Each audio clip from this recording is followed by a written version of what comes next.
வணக்கமில்லை.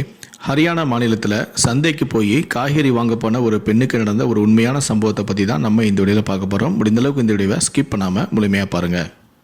பொதுவாகவே நம்ம வீட்டில் இருக்கக்கூடிய பெண்கள் என்ன பண்ணுவாங்கன்னா, அருகில் இருக்கக்கூடிய கடையில் போயிட்டு தினமும் என்ன பண்ணுவாங்க, காய்கறிகள் ஃப்ரெஷ்ஷாக வாங்கிட்டு வந்து யூஸ் பண்ணுவாங்க. சில பெண்கள் என்ன பண்ணுவாங்கன்னா, காசு கொஞ்சம் கம்மியாக கிடைக்கும் அப்படின்னு சொல்லிட்டு மொத்த லிஸ்ட்டு ஒரு வாரத்துக்கு என்ன தேவையோ அதை மொத்தமாக லிஸ்ட் எடுத்துட்டு தூரமாக இருக்கக்கூடிய ஒரு பெரிய மார்க்கெட்டில் போயிட்டு மொத்தமாக கொள்முதல் பண்ணிட்டு வந்து ஃப்ரிட்ஜில் வச்சு அதை தினமும் யூஸ் பண்ணிட்டு இருப்பாங்க.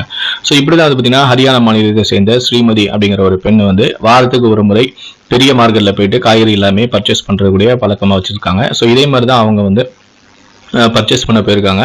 போயிட்டு அவங்க வீட்டுக்கு தேவையான எல்லா பொருளையும் பர்ச்சேஸ் பண்ணிட்டு வீட்டுக்கு வந்திருக்காங்க. வீட்டுக்கு அந்த பேக்கை திறந்து பார்க்கும்போது தான் அவங்களுக்கு ஒரு அதிர்ச்சி காத்துட்டு இருக்கு. என்ன அப்படின்னு பார்த்தீங்கன்னா, அவங்களுடைய பர்ஸை காணோம். அந்த பர்ஸில் கிட்டத்தட்ட 3000 ரூபாய் பணமும் அவங்களுடைய விலை உயர்ந்த ஒரு செல்போனும் வச்சிருந்தாங்க.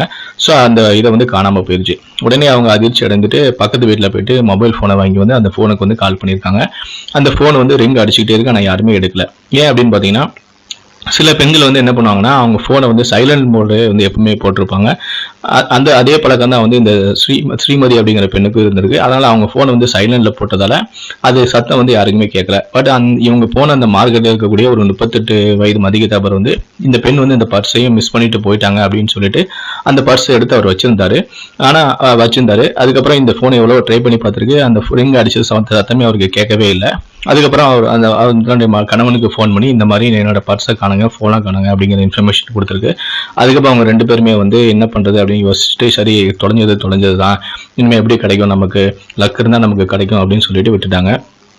அதுக்கப்புறம் ஒரு வாரம் கழிச்சு அந்த பெண் அதே மார்க்கெட்டுக்கு போய் பர்ச்சேஸ் பண்ணும்போது தான் அந்த நபர் அந்த 38 வயது நபர் இந்த ஸ்ரீமதி அப்படிங்கிற பெண்ணுக்கிட்ட போன வாரம் நீங்கள் இந்த மாதிரி பர்ஸை மிஸ் பண்ணிட்டு போயிட்டீங்கம்மா, நான் இதை எடுத்துகிட்டு போய் என்னுடைய வீட்டில் வச்சுருந்தேன், நீங்கள் இந்த வாரம் வருவீங்கன்னு எனக்கு தெரியும், அதனால தான் நான் இந்த வாரம் என் வீட்டிலேருந்து எடுத்துகிட்டு வச்சிருக்கேன் அப்படின்னு சொல்லிட்டு அந்த பர்ஸை அந்த ஸ்ரீமதி கிட்ட கொடுக்குறாங்க.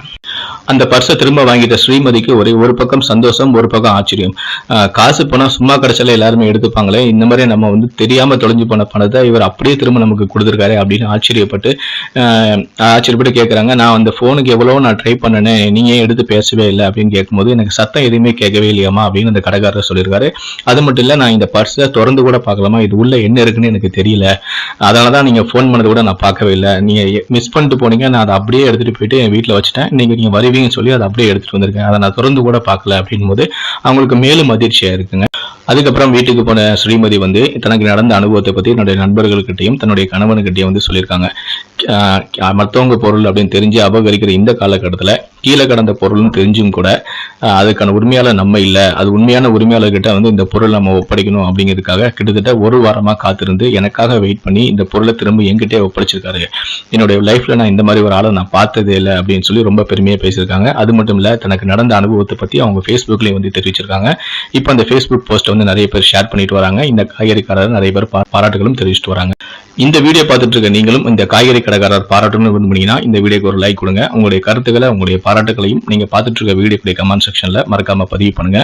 மேலும் இது போன்ற செய்திகளை அப்டேட்டா உடனுக்குடனே தெரிஞ்சுக்கணும் விரும்புனீங்கன்னா மறக்காம சேனலை சப்ஸ்கிரைப் பண்ணுங்க. கூடவே அந்த பெல் சிம்பலையும் மறக்காம கிளிக் பண்ணுங்க. நன்றி.